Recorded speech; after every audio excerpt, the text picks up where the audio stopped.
Potential difference is the difference of electrical potential energy taken at two different points.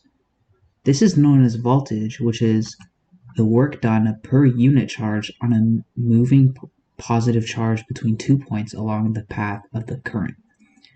Now, this is expressed by the formula V is equal to W over Q, where V is the voltage measured in volts, W is the work done measured in joules, and Q is the unit charge measured in coulombs.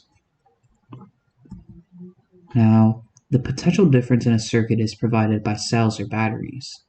The flow of the electrons is from the negative to the positive terminal. Now, how can we visualize potential difference? Well, say we have point A, the negative terminal, and point B, the positive terminal.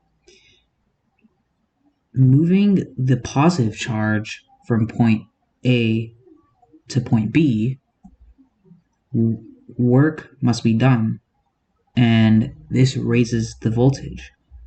Now, when the positive charge goes up from A to B, electrical potential energy is provided.